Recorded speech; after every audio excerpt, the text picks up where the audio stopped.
खारिज दाखिल होने के बाद मैं प्रथम पैमाइश के लिए एसडीएम को मुकदमा दायर किया। एसडीएम के वहाँ से ऑर्डर हुआ प्रथम पैमाइश में कोऑपरेटिव इंटर कॉलेज के प्रबंधक, वहाँ के प्रिंसिपल, टीचर सारे लोग मौजूद थे और लोग हमारे जमीन का चिन्हांकन कर दिया गया। उसके बाद इस वर्ष मैंने क्या किया कि उसमें कोऑपरेटिव इंटर कॉलेज की जिस ज़मीन को लेकर बवाल मचा हुआ है, आज उस ज़मीन पर दावा कर रहे दूसरे पक्ष ने कहा लीगल तरीके से ज़मीन मेरी है, जबकि विद्यालय के लोगों का आरोप है कि ज़बरदस्ती ज़मीन पर अवैध रूप से कब्जा किया जा रहा है। दूसरे पक्ष ने मीडिया से क्या कहा, देखें पूरी रिपोर्ट। नमस्कार, आप देख रहे हैं न्यूज स्टार 1। इस वक्त हम मौजूद हैं पिपराइच में। ये बेला पिपराइच रोड है। इसी पर एक ज़मीन है जो कोऑपरेटिव इंटर कॉलेज के ठीक सामने है। दो पक्ष आमने सामने हैं। इस ज़मीन पे अपना अपना दावा कर रहे हैं। कोऑपरेटिव इंटर कॉलेज का जो प्रबंधन है वह कह रहा है हमारा है, और दूसरा पक्ष बालकृष्ण त्रिपाठी जी हैं, उनका कहना है कि यह ज़मीन हमारा है। ज़मीन यही है, इसी ज़मीन पे हम खड़े हैं। एक बार अपने सहयोगी से चाहेंगे कि वो घुमाकर दिखाएं। ज़मीन ये है और ठीक इसके पीछे कोऑपरेटिव इंटर कॉलेज है, उसके पीछे कुछ ज़मीन बच रही है। फिर उसके बाद एक कोऑपरेटिव इंटर कॉलेज का ग्राउंड है, काफ़ी बड़ा ग्राउंड है। इस वजह से इसके बाद भी एक जो विवादित ज़मीन बताई जा रही है, उसके बाद एक ज़मीन और खाली पड़ा हुआ है, गड्ढा है। इसके दाएं और बाएं दोनों तरफ ज़मीनें खाली पड़ी हुई हैं।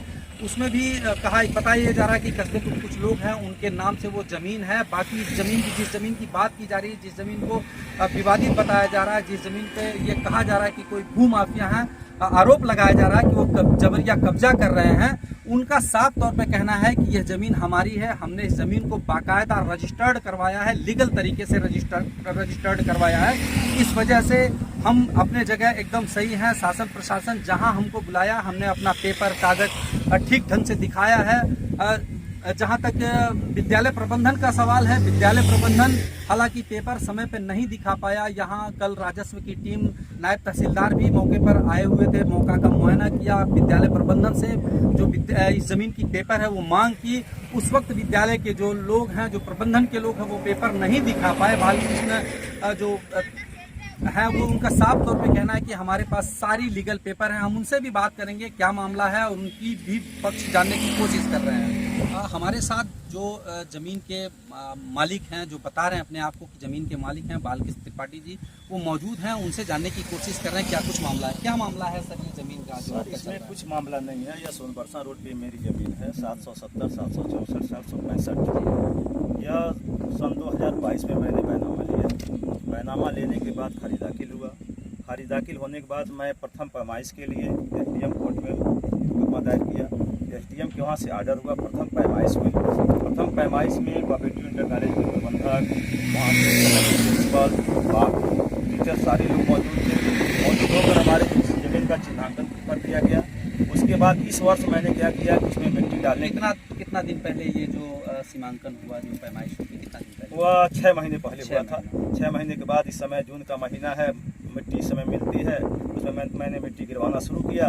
तब तक विद्यालय प्रबंधन आकर कहा कि यह मेरी ज़मीन है। मैंने कहा कि यह तो पेपर मेरा है। तो उनके द्वारा यह कहा गया कि इसमें से 10 डिसमिल मुझे दे दिया जाए, उसके बाद आप अपना ज़मीन कब्जा करो। जो ये ज़मीन है जो आपने रजिस्टर्ड कराया, उसमें से 10 डिसमिल का उन्होंने डिमांड किया। 10 डिसमिल मेरे नाम से बैनामा कर दीजिए, क्योंकि यह खाली ज़मीन है, या इस पर हमारा अधिकार है। मैंने कहा कि किस वजह से आपको 10 डिसमिल दे रहे हैं, लीगल पेपर मेरा है, हर चीज़ मेरा है।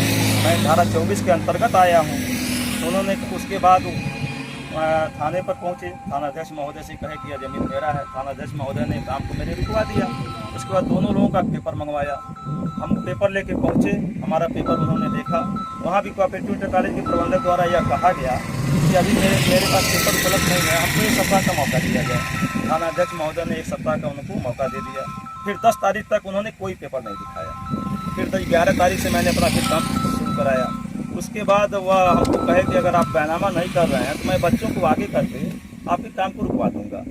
उसके बाद जो बच्चे पढ़ने के लिए आते हैं, जो गार्जियन शिक्षा के लिए भेज रहे हैं, उनको बच्चों को आगे करके धरना प्रदर्शन करवाया जा रहा है। यह तो विद्यालय की संपत्ति की रक्षा करना विद्यालय का काम होता है, विद्यालय प्रबंधन का काम होता है, बच्चों का काम नहीं होता, बच्चों के गार्जियन का काम नहीं होता है। और आज तक 1 सप्ताह बीत गया। इससे पहले इस जमीन के संबंध में कोई वाद विवाद हुआ? कोई वाद विवाद कोई वाद विवाद नहीं हुआ। 2022 में मैंने बैनामा लिया, धारा 24 खारिज दाखिल हुआ। 2020 बीच में कोई ऐसी दिक्कत नहीं बीच में आई। कोई दिक्कत नहीं आई। वो लोग खड़ा होकर मौके पर लगवाए, हर चीज़ किया, चिन्हांकित हुआ। उसके बाद उन्होंने कहा कि अगर आपकी ज़मीन बढ़ता इधर बढ़ती है तो आपने छोड़ विद्यालय, हम भी शिक्षा जगह से जुड़ गए। तो मैंने कहा कि अगर जाता है तो मैं छोड़ दूँगा। लेकिन अभी आप देख सकते हैं विद्यालय इस ज़मीन से उत्तर व्यासमणि जी का नंबर है, इस ज़मीन से दक्षिण श्री कुमार रायका का नंबर है। और विद्यालय कितनी दूर पर है, विद्यालय जो है मुंडेरी गढ़वा में, चुकिया नंबरान हमारा पिपराइच का है। ये कितना डिसमिल जमीन आपने रजिस्टर्ड करवाया? 63 डिसमिल वाली जमीन रजिस्टर्ड करवाया है। और उसके बाद यह बच्चों को आगे फिर शासन प्रशासन नायब तहसीलदार महोदय आई, थानाध्यक्ष महोदय आए, दोनों लोग आए। फिर मेरा मौके पर कागज उन्होंने देखा, राजस्व की टीम आई, तो राजस्व की टीम यह बता दी कि अब आगे की पार्टी जमीन। उसके बाद भी नायब तहसीलदार महोदय ने कहा कि अपना आप कागज प्रस्तुत करिए। फिर उनको भी कागज नहीं दिखा पाए, वो कह रहे हैं हमको एक सप्ताह का समय दिया जाए। तो अब यदि एक सप्ताह के अंदर वो अपना पेपर नहीं दिखा पाते तो अप्लाई करना, क्योंकि आप पे आरोप लग रहा है, विद्यालय प्रबंधन की तरफ से बार बार ये आरोप लगाया जा रहा है कि अब नायब तहसीलदार महोदय ने कहा है कि आप एक सप्ताह रुक जाइए, अगर ये पेपर दिखाते हैं तो ठीक है, उस पर देखा जाएगा इनके पेपर में क्या है। अगर नहीं है तो आप अपना एक सप्ताह के बाद अपना निर्माण काम शुरू कर सकते हैं।